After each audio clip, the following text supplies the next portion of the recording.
You're welcome to another edition of the National Agenda, your go-to political show where we discuss all the pressing national issues. And just like we do it every time on this show, today we have several pressing issues to discuss. And we'll go straight to those issues. One of those issues is what is happening in Kpandai. We understand that the Tamale High Court has ordered an election rerun in Kpandai, and by way of giving you the information that you need. We understand that during the December 7th election, the parliamentary result in Kpandai was accompanied with some sort of election irregularities. We understand that the incumbent MP, which is Matthew Nyindam of the NPP, was declared winner with over 27,947 votes over the NDC's Daniel Nsala Wakpal. What we are hearing now is that the High Court, presided over by Justice Emmanuel Brew Planch, has ruled that the election was flawed with several irregularities, citing a lot of inconsistencies. Now, the implication of this is that the election result, the declaration of the result, the one that saw the incumbent MP, Nyindam, winning, is rendered null and void. We are also hearing that the incumbent MP has filed for a petition or an appeal at the highest court of appeal, hoping that the highest court of appeal would give him the needed attention. On the other hand, the NDC has clearly stated that they would be, in fact, they are willing. Let me use the word, they are willing. They have vowed that they would contest for the seat, regardless of what happens. They will still contest for the seat. And as a matter of fact, they have appreciated the ruling of the justice, indicating that it is in the right direction, looking at the fact that over 41 polling stations, or about 41 polling stations, saw a lot of irregularities. We also understand that there was a change in the Election Coalition Center. And from all indication, the NDC MP or the NDC candidate was not informed of the change, and yet the change happened. Later on the show, we will be discussing another petition that has come through. There's fire on the mountain at the Electoral Commission's headquarters. Let me put it like that. We understand that a gentleman has filed a petition against Jane Mensah and her two deputies. And hopefully, we will discuss the issue today and we'll look at the way forward. What does this mean for this country? Looking at the fact that the Kpandai issue is having a lot of relation or correlation with that of which is happening right now in the EC's headquarters. Could it be that this gentleman, Blankson, is right? Is it a matter of the EC engaged in a lot of irregularities and not performing their duties, or they're doing their jobs well as expected? Well, let me not waste your time. Today I have two particular individuals in the studio, and they will help me do the discussion. We are going to discuss all the issues that pertain, all the nitty-gritties that has to do with the topic for today. And so let me go straight to introduce them. I have Nazil Said. He is a youth advocate. I must say that he has been actively involved in communicating on behalf of the incumbent government. And he will be doing us the honors by helping us analyze the situation critically.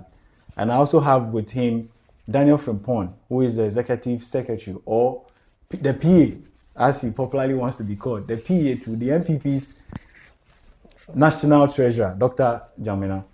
Gentlemen, you're welcome. Thank you very much. Yes, it doesn't look good. It doesn't really look good. From where I sit, it doesn't really look good for our country, Ghana. How is it that we have elections and 9 months later, we are now receiving court ruling indicating that there were electoral irregularities when we have an EC? Let me take your initial thoughts, Nazil. It looks good. It looks very good. How? They say the wheels of justice grind slowly. When you look at this case, the petition was filed on the 30th of January 2025. It is no fault of our electoral system that the final verdict comes out in November. Because, I mean, it is based on the structure of the judiciary to hear the case within their own stipulated time frame. So it's in the right order. And it's a good time in our country that these judicial principles and fairness, equality, and justice is still very much present in our society. That even when an election is held and results are declared, parties can seek resolve from the high courts and what have you. So I believe we are in the right direction, and the country is in this rightful position. All right, Danny, to you, your general impression, does this look good for the country? It will look good only for the NDC. But before I go there, let me extend my regards to my boss, Dr. Charles Dramina, the National Treasurer of the NPP and the incoming General Secretary. I was expecting that. Yeah. Bobby, it will look good for the NDC. Why do you say it will look good for the NDC? Because the ruling is in their favor. So obviously, what do you expect? He will sit here and allude to the fact that it looks good. Because it's not going against them. You know, there's an candidate that says that but when it touches your house, you start blaming. Say, that's what is happening. Because it's going for them, they think it's okay. But let's leave it to the test of time. We are in this country. Yeah, let's leave it to the test of time. That's very fair. Nazil, I am a bit worried. We understand that constituency has about 152 polling stations, right? Exactly. And then again, we also know that over about 41 of them had issues. And yet the EC went on to make their declaration of who has won the election. So one would have expected that if we were going to court or there was going to be a rerun, in a layman's understanding, why don't we look at those polling stations that had issues or irregularities, but rather going to have a general, like an election rerun? You understand? And that is where I find it a bit challenging. I would want to find out from you, on the side of the government, do you agree to this layman understanding that instead of just doing an electoral rerun of the entire election, why don't we just rerun those 41 polling stations? Thank you very much, Ofobi. So I would like us to take this issue in perspective and understand where it's coming from. So on January 30th, when Honorable Daniel Nsala filed this petition before the High Court, he was seeking certain reliefs. And amongst many of the things that were stated, important of them were the fact that Forms 8A and 39 of a total of 41 out of the 152 polling stations had series of inconsistencies and irregularities, such that they were not consistent with the public elections regulations of 2020.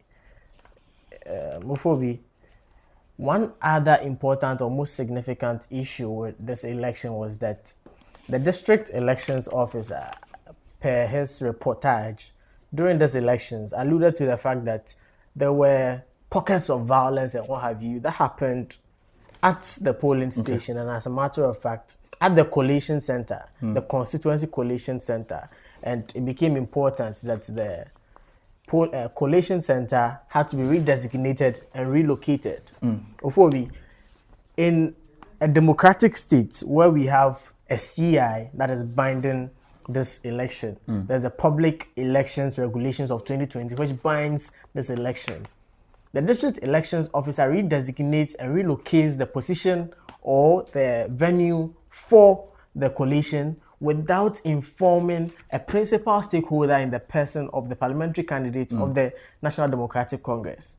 Which is very huge. It is untenable to take a posture of the incumbent MPs of that time, the principal stakeholder in the election. You relocate the collation center without his consent. And as a matter of fact, that is the premise where they are able to... Let me find out. If you say without his consent, we understand that normally we have polling agents who stand in for them. were these polling agents available? Were they present when that decision was taken? Based on the engagement, the parliamentary candidate was not present, the party was not represented at that end as well. So then what about the polling agents? Because I understand the polling agents represent the candidate party and the party. and Yeah, certainly. the polling agent was absent himself. So ideally, so who do we blame for that absence? So for instance, the district electoral officer was hauled before the court and was put before the stand and was questioned. Okay. The initial allegations that he was mounting was the fact that the parliamentary candidate, Honorable Daniel Nsala, he necessitated the pockets of violence by bringing up some tags and what have you. He was put before the stand to prove his allegations, and he couldn't utter a word to prove any of the allegations. It should tell you that in any clear case, at that particular collation center, the originally designated collation center, nothing of a sort happened over there. And if it had happened, he's obliged to work within the purview of the Public Elections Act 2020 by informing principal stakeholders who are involved in the election, such that should in case they want a recount, they want a recollation, that is the premise where they exercise their right. Okay. So in their absence, it is untenable to make any argument that you went ahead in their absence and made a declaration. How do they exercise their rights? Because they reserve that right to make certain calls at the constituency collation center. In their absence, there's no chance this collation can be accepted by them. Amongst other things, apart from talking about that, he also mentioned in the petition that numerous biometric verification devices were damaged. Yeah. And as a matter of fact, the forms 8A and 39 of the 41 out of 152 constituencies also had a lot of challenges with inconsistencies in the pink sheets. Okay. Ofobi, how can you participate in that? Now, one interesting thing that they also mentioned was that the 41 out of 152 polling stations were the polling stations that were seeing heavy signs of inconsistencies and irregularities. Regardless of that, the extra constituencies also had pockets of irregularities. So I'll come back. That comes to answer the question on why the High Court ruled, my Lordship Emmanuel Brew-Planche ruled that the entire instead of the 41 be nullified. That there are pockets of irregularities amongst all the polling stations, or a significant majority of the polling stations. However, 41 of them were seeing heavy instances of that. And believe you me, I believe that all things being equal, the seats must come back to the NDC because the record is clear. Honorable Lakpalimo from 96 had been in the helm of affairs, only losing it in 2012. 2020, we came back for the seats, and only by wonders, Honorable Martin Yendam also came back in 2024. This wonders is what we have seen here, a testament of time. I believe that the people of... Are you saying that by using the word wonders, are you saying that he came into office in a dubious way? I am not here, but from what's the hearing, from the judgment that the High Court has given, it should tell you that there were a lot of irregularities with the election. However, if the election is free and fair, free from any irregularities, and he won, that is a fair case for Honorable Martin Yindam. Right. But from where we sit now, the High Court judge, my Lordship Emmanuel Planche, has made it clear that there were irregularities, and as a matter of fact, he's nullifying them. I would also want to commend the lawyer for Honorable Martin Yindam for being proactive, because I think he said he had a bad whisper to him, and as soon as possible he had a letter, a suit for stay of execution and also appeal to the High Court of our land. So I believe that that's a proactive, yeoman's job that he's doing, and I believe that when given a fair hearing, whatever is in there will come to light. But I also extensively believe that Kpandai will turn green, because indeed the people of Kpandai deserve representation that is free from malice, representation free from any form of transgression. And whatever the will of the people of Kpandai says after they exercise their franchise in a 30-day stipulated period that has been set by the High Court judge, we will all conform to it. All right. Thank you so much, Nazar. Thank you. Danny, your initial responses to some of these assertions made by the NDC? Ophobia, I've already made it clear to you that it's good for the NDC because they see nothing wrong with it. And I'm not surprised my brother here is trying to create an impression that what has been done or what has come out is good and it's okay for our democracy. Ophobi, he made some assertion. I want to correct him here. Yes, go ahead. When we are going into an election, and I appoint you as my Polling agent. polling agent, Okay. it is my responsibility and the responsibility of the polling agent to be there till the end of everything. So you cannot blame electoral commissioner for your polling agent not to be there. And in the first place, there's no evidence of his polling agent not being there. You understand? Because why would you tell me your polling agent is not there? What's his duty?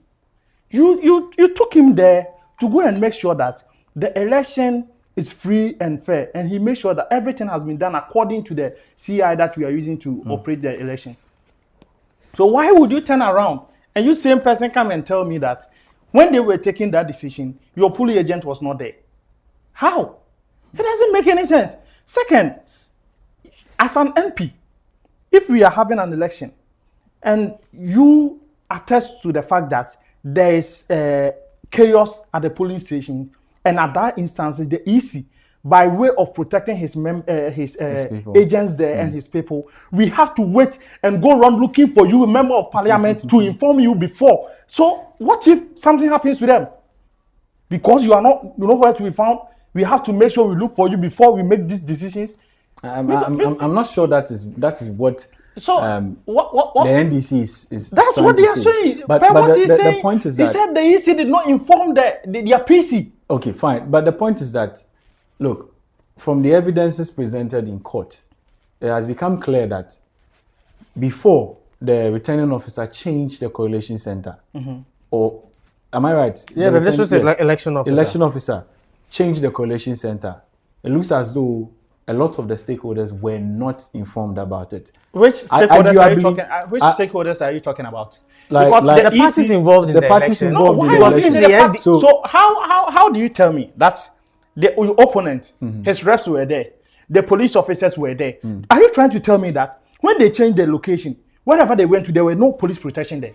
So what stakeholders are you talking about? Danny, one thing I want us you to realize appreciate... that the police is not even a significant stakeholder. Exactly. The outcome of the election. So I am saying that it is the responsibility of the candidate to make sure that his agent and his reps are present in every decision we are taking. It is not the fault of the electoral commissioner that, as at that time that we need to take that drastic decision, your agent is not there. Where was the agent?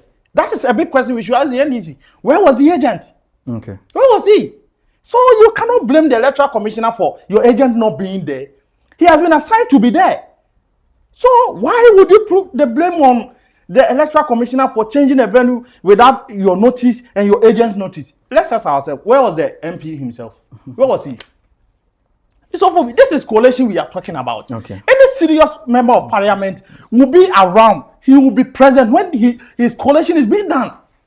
All right. Now, so I don't understand why we should put the blame on electoral commissioner because your rep was not there. I get your point. No, I get it. Now let me find out from you. What are the plans of the NDC to ensure that this time around there's a free, fair, and transparent election in Kpandai if the appeal does not go through, and we definitely have to go back to the election? We understand we only have 30 days to see to this happening. What are the plans of the NDC to make sure that this time around is free and fair? Before the plans of the NDC remains consistent, as we've demonstrated we demonstrated on December 7, 2024.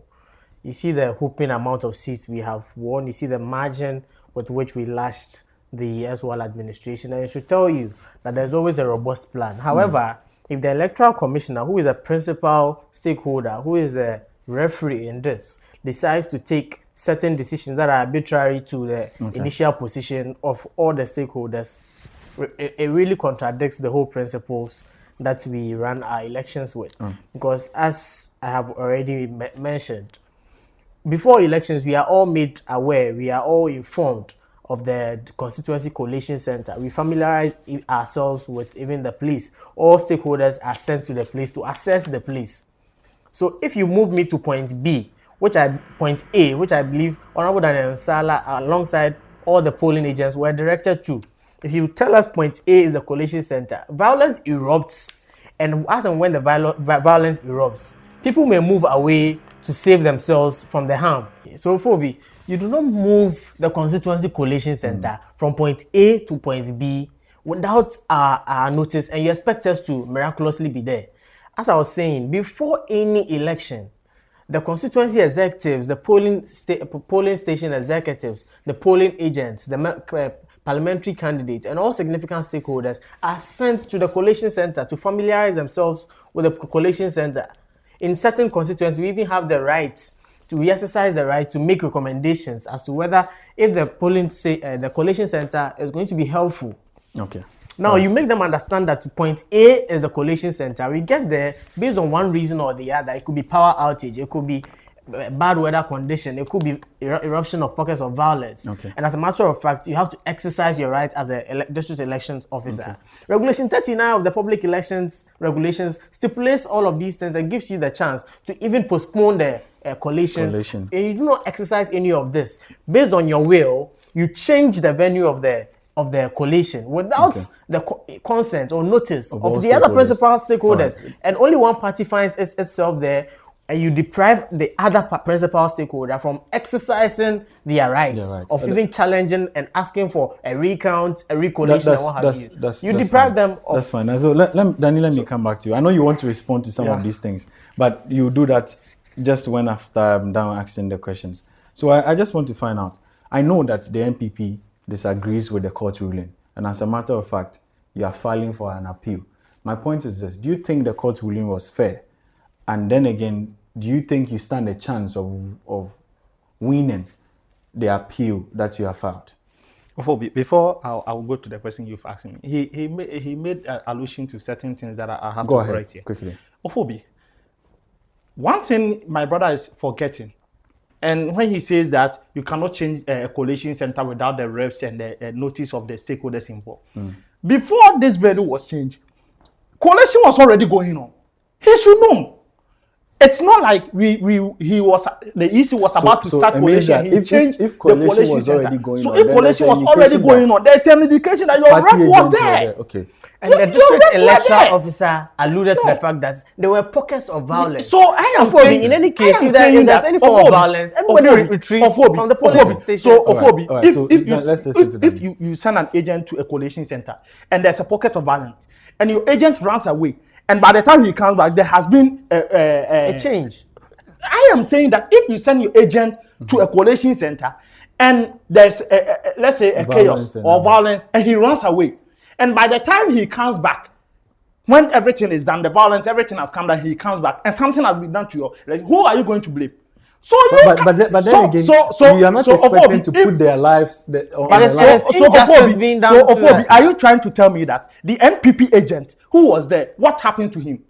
Was he not around? So what are you telling me? He was. You cannot say. So are you trying? Maybe he has certain forms of police protection. You cannot be saying that. So how can the police be protecting? What you also say is hypothetical. How can the police be protecting the NPP agent and leave the NDs? How? The Electoral Commission, when the agent. You understand? But we've seen it in times past in situations where government machinery is used. No, Mr. Ofobi, this election is an election that you cannot say for a fact that government machinery was used against anybody in this country.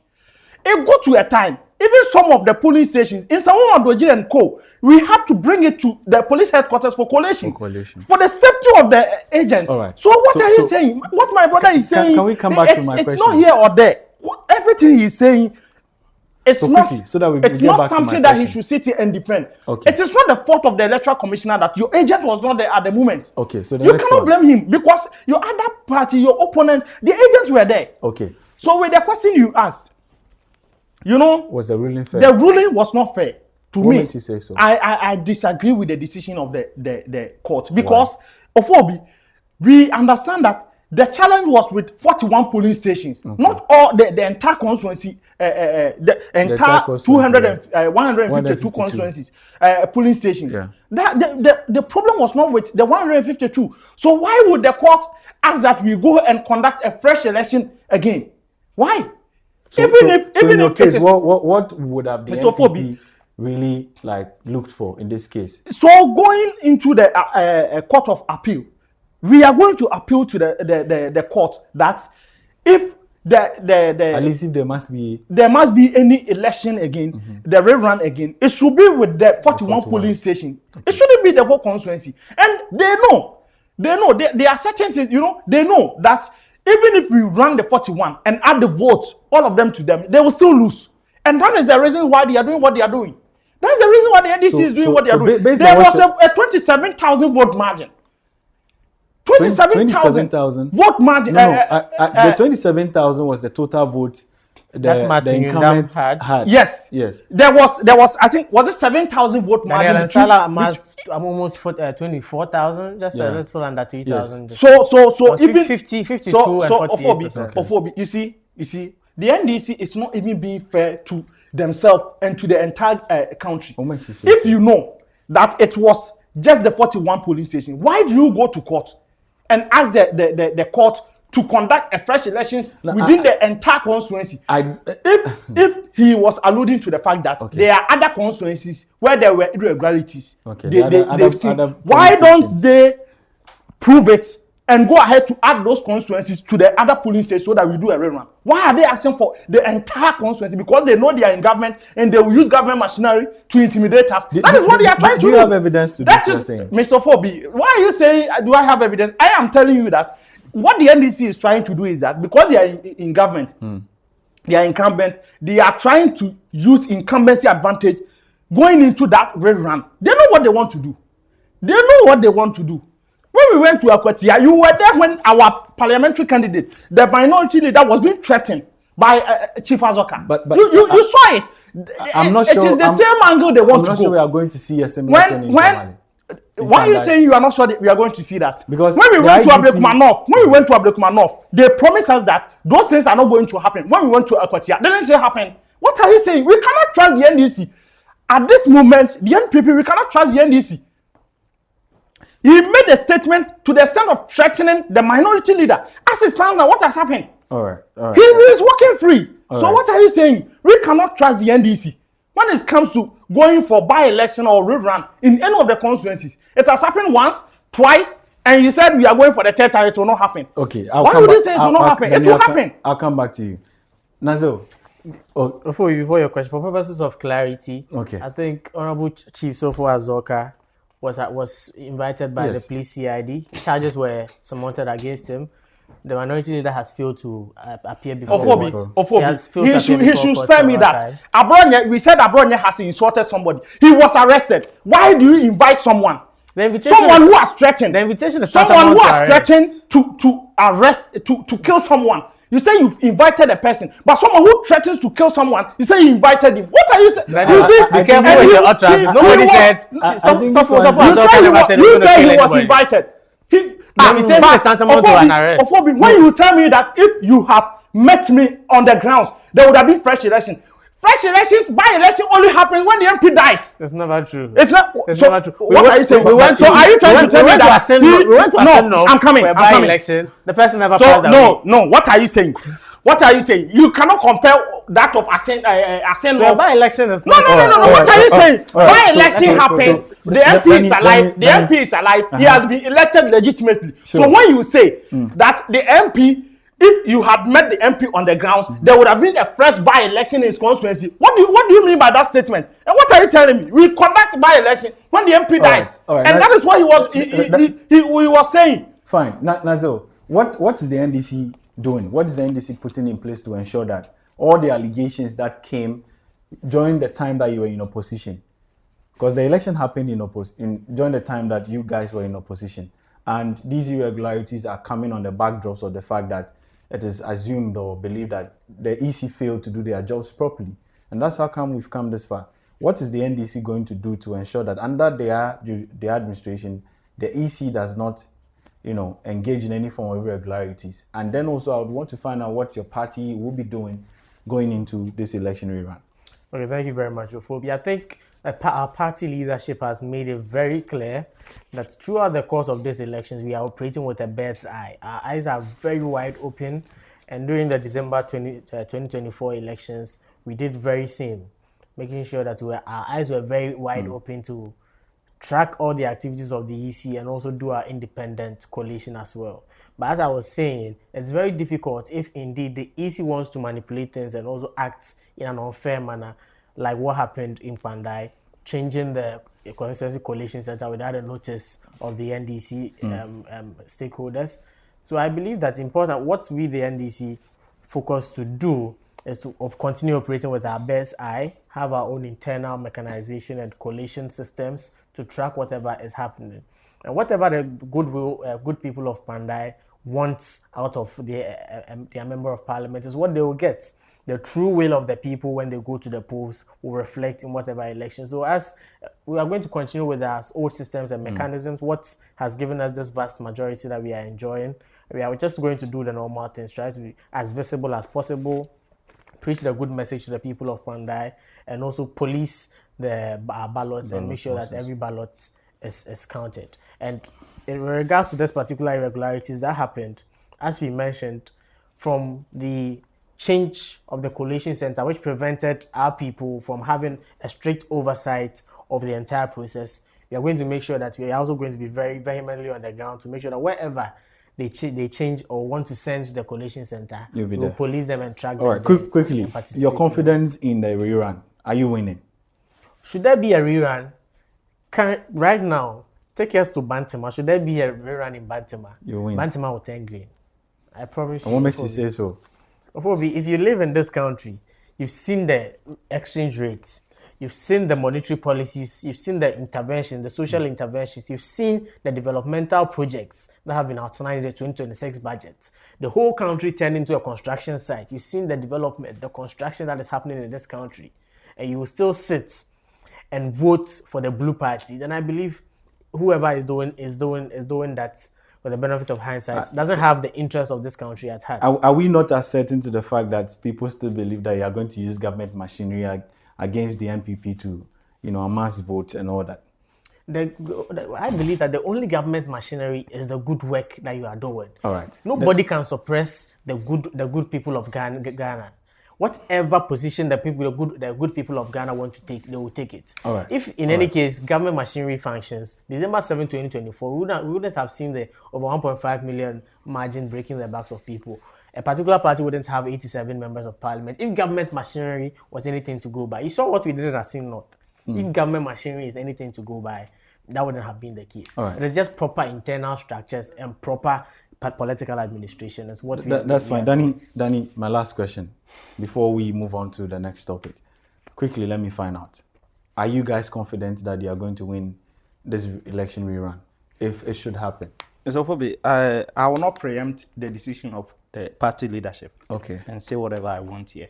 One thing I know for a fact is that if we are going to have a fair hearing and a fair judgment, with our PC appealing to the Court of Appeal, I know the rerun will not happen. The rerun will not happen. And even if it will happen within the 41 constituencies. And I can bet you that within that 41 constituencies, we are going to maintain the seat of Kpandai. So right. for whatever they are doing, if they feel that they are incumbent and they want to use all the powers they have and everything to turn it and make sure we go for a rerun, we are ready. And whatever decision the party leadership will take, as a party, we are bound by it to go by the decision of the party. So I cannot preempt. Do you know whatever. The irony? The irony of the matter is that I have so much confidence in Martin Ndam. Seeing his stellar work in Parliament, I believe that if the good people of Kpandai believe and trust his actions, well, I believe they'll give him the kind of looks as though the MPP does not really trust. They do not trust their own member of Parliament. Why are you saying we don't trust him? The member of parliament who is involved here has went to the Court of Appeal, knowing very well that the verdict of the High Court, he feels that it's not something that he agrees with the court. Okay. So he feels that within his rights. So that's what I'm saying. That if he is going to get a fair hearing and a fair judgment at the Court of Appeal, I'm sure by the end of the verdict from the Court of Appeal, we will not even worry ourselves going through the entire constituency rerun. It is going to be only the 41 constituency, and I can promise you that within that 41 constituency, if they want us to go back and do a rerun, we are going to maintain the seat. Gentlemen, let me quickly ask. There's been a petition against Jen Mensah, the Electoral Commissioner, and her two deputies.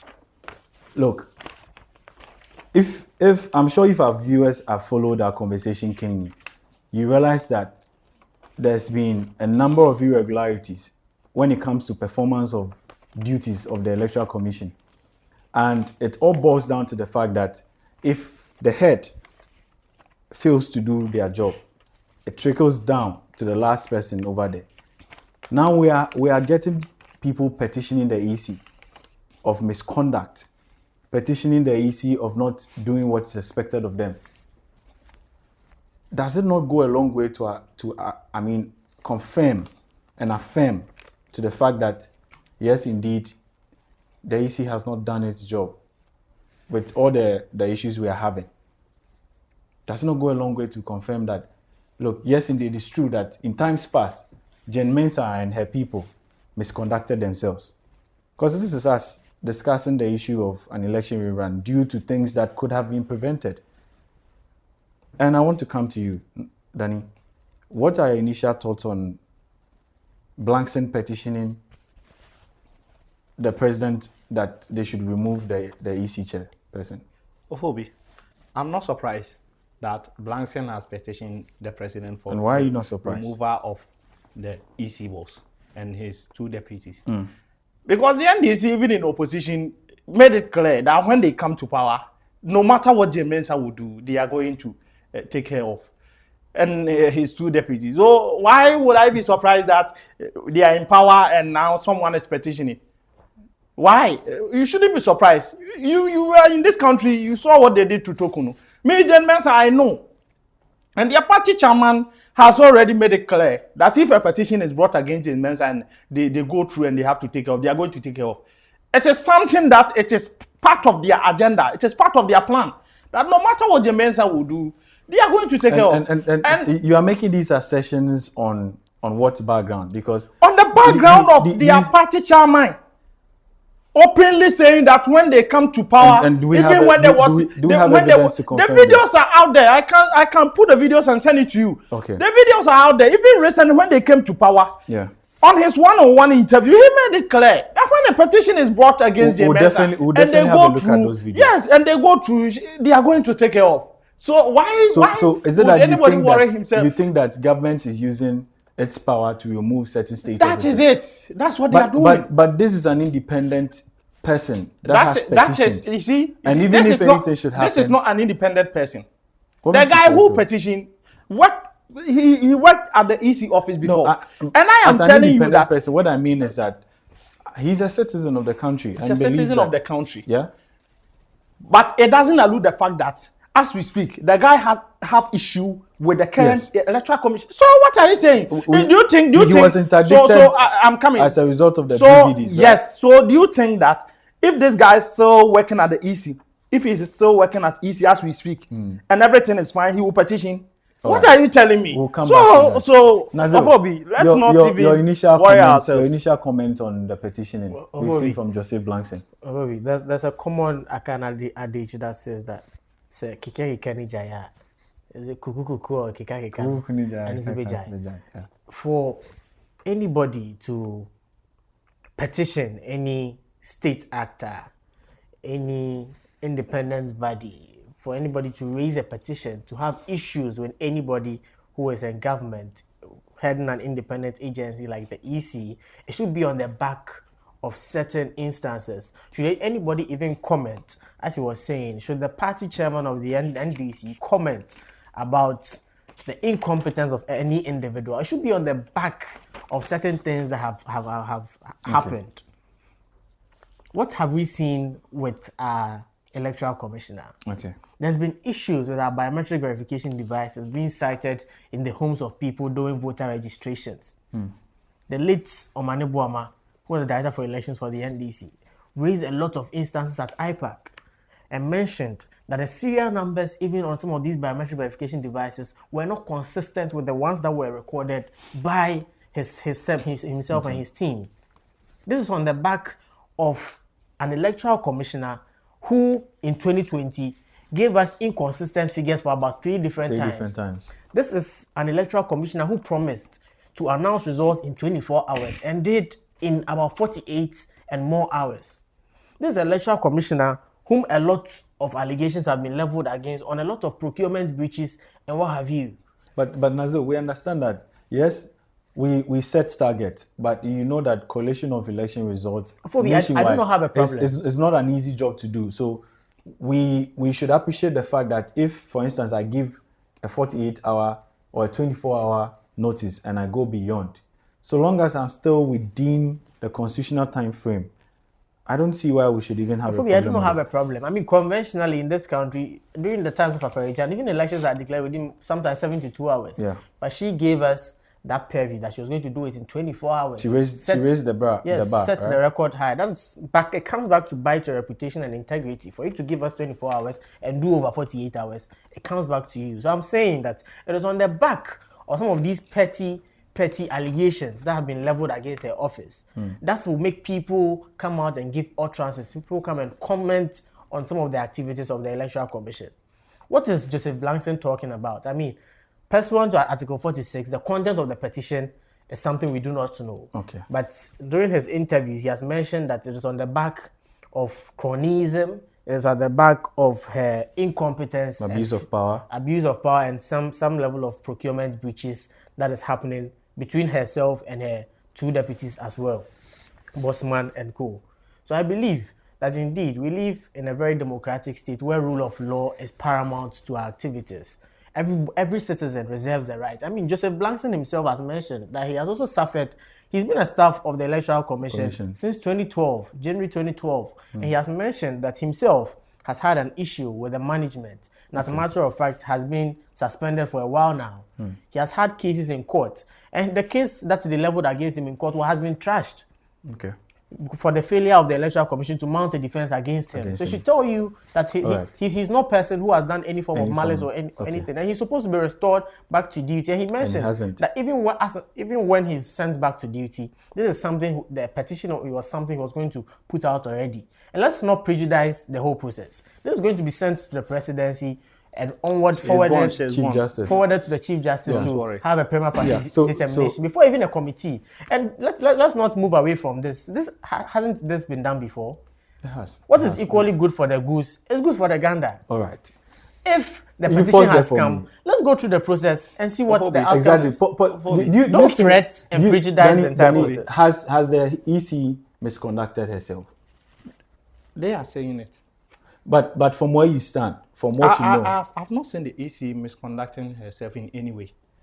He should tell me. Looking at the fact that a lot of targets were set and yet he was unable to meet them. Ophobi, when you say a target was set and she was unable to, no organization or institution in this country or in the world is immune to setbacks and mistakes. You understand? Even Afarijan 2012 election. Afarijan accepted that yes, there was election irregularities.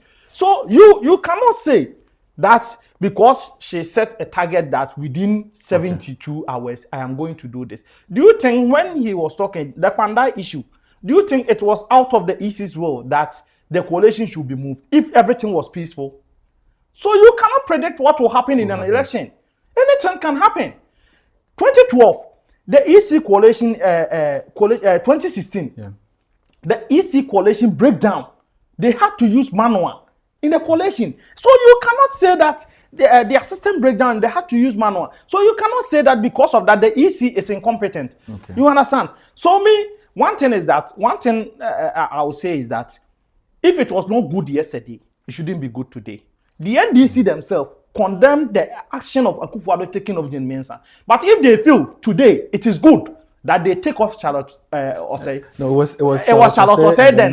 So if they think it is good today that they take off Jane Mensah, we are in this country. So you see, my worry is that it kind of looks like once there's a new party in power, there's a new government, certain public officers must go. That never look like that. That is what the NDC has never done something of the sort. One thing about the NDC is that they will make it clear to you that when we come, this is what we are going to do. And when they come, they will do. But then because of what, even in opposition, the two key people they say when they come, they will take them off. Now they've taken the Chief Justice. They said it's in opposition. It is not. You must find evidence to Mr. Fobi, when Mahama met the NDC lawyers in voter region, he said it on camera. Were you there? Mr. Fobi, the video. Were you there? Mr. Fobi, what are you saying? A reset of the judiciary is not tantamount certain things that have been said, you shouldn't be there to know. But when the videos come out, you know that this person has said this. So why are you saying was I there? Because Because you are the one saying it, and I am telling you that against the the video is CJ out there started coming that long before Mahama in his took over. remarks when he met the NDC lawyers said when he comes he's going to make sure that he will reset the judiciary and take the chief justice off, and he will make sure that he brings the NDC judges at the court. He said it. That's fine. This is not something that you should be supporting. You are a host. You shouldn't be backing them. No, I'm not backing This is something they did. No. They said it in opposition, and it is manifested once they are in power. So it is evident. Danny, let me it say is evident. Let's be careful about our I'm not backing anybody. bring NDC judges. Hold on. Danny, hold on for me. You hold on for me. I think that for the purpose of education, this show is not meant to support any political I understand. Party. However, for the grounds of clarity and fact checking, there's the need for me to I am saying that probe further And to prevent legal action against him. To judges at the apex court, NDC judges. No, what are you saying? These are the biggest boys in Ghana's judiciary. No, you are taking me out of context. I didn't say the judges are NDC judges. So what did you say? I said when Mahama met the NDC lawyers in Volta region. What are you saying? He promised to reset. Yes, he met the NDC lawyers, and he said when they come, they are going to take. So we have NDC lawyers. We have NDC lawyers. Why? What I say? Were you not in this country? Were you not in this country? When you see, but they are why not I'm saying that there are certain things you don't have to defend. Because the NDC on many platforms has alluded to the fact that there are lawyers and judges there who are NPP to the extent of pointing some of them to be former pieces of NPP. So, Mr. Fobi, when these things comes up, you don't have to defend them. I'm not defending anybody. You don't have to really. I am the captain of this boat. I know you are the captain of the boat. So I'm not but defending Fobi, anybody. I am saying that the NDC, even in opposition, has made it clear when they come to power what they will do. And they are doing it. Okay. So it is manifesting. So why would you defend it? Because these things I'm saying, the videos are out there. All right. I am not the only one saying it. We may have to. The videos are out there today. We may have to end. I was just about to ask for your final words. But you can ask for your final. No. You have said it all. No, I've not said it all. You have said it all. I've not said it all. You have said it all. So, Ofobi, you have said it all. What I am saying is that in just 10 seconds, what should the people of Kpandai expect from the NPP? The people of Kpandai should know that going to the Court of Appeal, I know justice will prevail. And even if we have to go in for the 41 constituencies, I assure them that their MP, they shouldn't be afraid. The MP is still the legitimate MP of Kpandai. And by the end of the rerun of the 41 polling stations, everything will be fine. Nazel, what should we expect from the NDC? I'm not surprised. The people who called a review of the free SHS as cancellation today saying that we are not discussing VSHS here. We are not discussing VSHS Allow here. him. A reset. No, but he shouldn't go. I'm not surprised. He's making a point. I'm not surprised when people who say that also today come and say that when President Mahama said that you see to a reset of the judiciary, it's tantamount to the removal of the Chief Justice. How preposterous. He said it. However, he said it. I would want to say to the people of Kpandai that it is a message of hope, a better Ghana agenda, a message of reset that is coming to them. It's a common message that has resonated with almost every part of the country. And the people of Kpandai are people. Having won the seats back-to-back about 6 or 5 times, you should know they are people from 96 and even recently in 2020. It is just, I think, a mere distaste that has led to this. So I believe that the people of Kpandai are missing the NDC dearly. And the Green Army, we are on our way to Kpandai, and they should expect the message of hope as we reclaim our seats back from 4. Honorable Insal. Well, gentlemen, thank you so much for your wonderful and amazing insight on the discussion today. I really appreciate you for coming. Thank you very much. So hopefully in another episode we would continue with other stories as and when they come. Thank you. Right. Viewers, this has been the national agenda, and you've heard it from my guests in the studio. If you are in Kpandai, please be rest assured that if it means that we will have an election rerun, I know. The Green Army is coming. I know very well. I don't belong to the Green Army or the Blue Army. However, as a concerned citizen, I want to make this clarion call to the IGP that if it happens that we are going up there, please and please again, let your men do their job. It will still happen again. As it happened. Easy. If we are going back there again, already there are issues coming up. We are asking you to be diligent this time around. Hopefully, we enjoy our country in peace. Let it be a better Ghana as we move forward. Don't forget to like, share, comment, and subscribe to our YouTube channel. Let's get interactive. Okay, I always say that you never know. Maybe one of these days, your comment will be heard on the show. My name still remains Samuel Foyibanfo. See you in another episode.